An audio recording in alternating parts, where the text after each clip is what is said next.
வணக்கம். G3 செய்திகளோடு இணைந்திருப்பது மதிவதனன். கரூர் அருகே விவசாய தோட்டத்தில் புற்களை அகற்றுவதற்காக தீ வைத்த நபர் மீது தீ பற்றியதால் உயிரிழப்பு ஏற்பட்டுள்ளதாக காவல்துறை விசாரணையில் தெரியவந்துள்ளது. இனி விரிவான செய்திகள். கரூர் மாவட்டம் சின்னதாராபுரம் அருகே உள்ள டி. வெங்கடாபுரம் பகுதியில் வசிப்பவர் மணிமாறன்.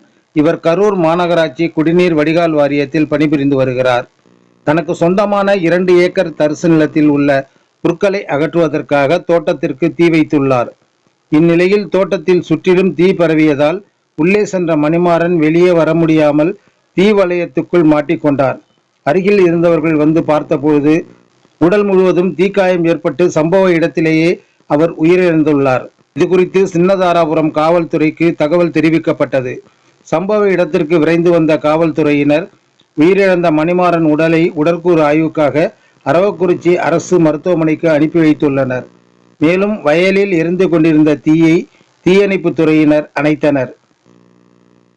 இவர் மாநகராட்சி பணியிலிருந்து வரும் 30ஆம் தேதி ஓய்வு பெற உள்ள நிலையில் தீ விபத்தில் உயிரிழந்த சம்பவம் அப்பகுதியில் பெரும் சோகத்தை ஏற்படுத்தியுள்ளது. G3 செய்திகளுக்காக கரூர் மாவட்ட செய்தியாளர் ரா. சம்பத்குமார். உங்கள் ஊர் நிகழ்வுகளை உடனுக்குடன் தெரிந்து கொள்ள G3 ஆன்லைன் டிவியை சப்ஸ்கிரைப் செய்யுங்கள்.